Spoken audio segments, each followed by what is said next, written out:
ओम नमो भगवते वासुदेवाय। हमारे इस चैनल पर आपका बहुत बहुत स्वागत है। दोस्तों, आज की इस वीडियो में हम मार्गशीर्ष पूर्णिमा व्रत कथा के बारे में बताने जा रहे हैं।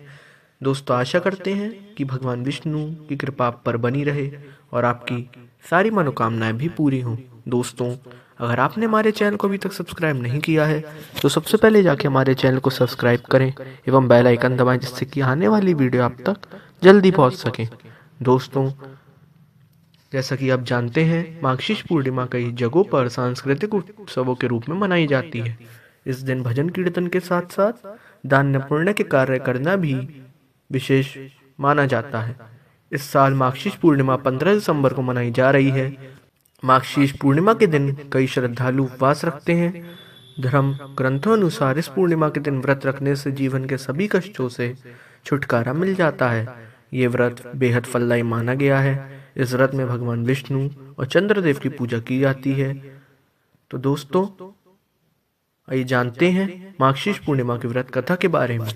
मार्गशीर्ष पूर्णिमा की कथा अनुसार महर्षि अत्रि और उनकी पत्नी अनुसुईया महान तपस्वी और धर्मपरायण थे।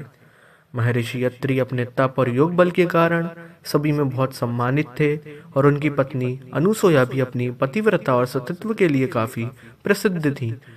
एक दिन उनकी महान तपस्या और सद्गुणों से प्रभावित होकर त्रिदेव ने उनकी परीक्षा लेने का निर्णय लिया। त्रिदेव भिक्षु के रूप में माता अनुसुईया के आश्रम में पहुंचे और उन्होंने उनसे भोजन की याचना की, लेकिन उन्होंने यह रखी कि माता अनुसुईया को उन्हें निवस्त्र होकर भोजन कराना होगा। अनुसुईया ने अपने सतत्व और तप बल से उन तीनों को छोटे बच्चों में बदल दिया और फिर उन्हें निवस्त्र होकर भोजन कराया।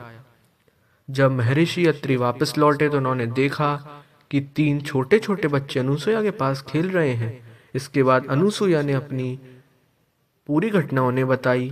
महर्षि अत्रि ने अपने योग बल से तीनों के वास्तविक रूप को पहचान लिया।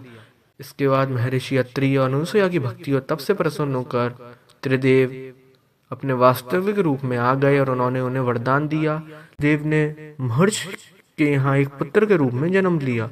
कहते हैं महर्षि अत्रि और माता अनुसुईया के पुत्र ही भगवान दत्तात्रेय के रूप में प्रसिद्ध हुए। इसलिए ही मार्गशीर्ष पूर्णिमा के दिन भगवान दत्तात्रेय की भी पूजा की जाती है। इसके अलावा ये दिन भगवान विष्णु और शिव जी के आराधना के लिए महत्वपूर्ण माना जाता है।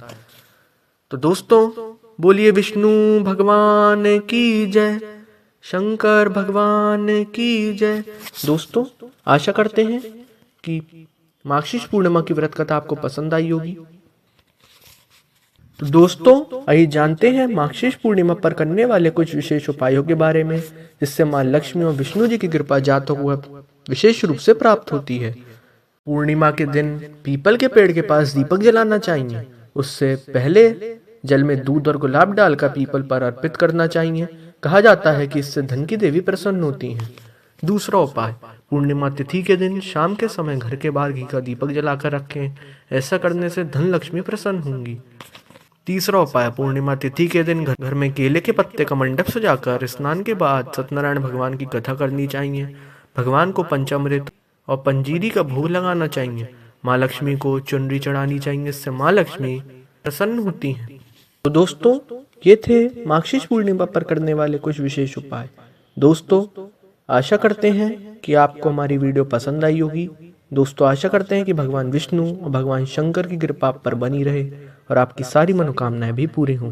दोस्तों, अगर आपने हमारे चैनल को अभी तक सब्सक्राइब नहीं किया है तो सबसे पहले आके हमारे चैनल को सब्सक्राइब करें एवं बेल आइकन को भी दबाएं, जिससे कि आने वाली सारी वीडियो और व्रत कथाएं आप तक जल्दी पहुंच सकें। ओम नमो भगवते वासुदेवाय।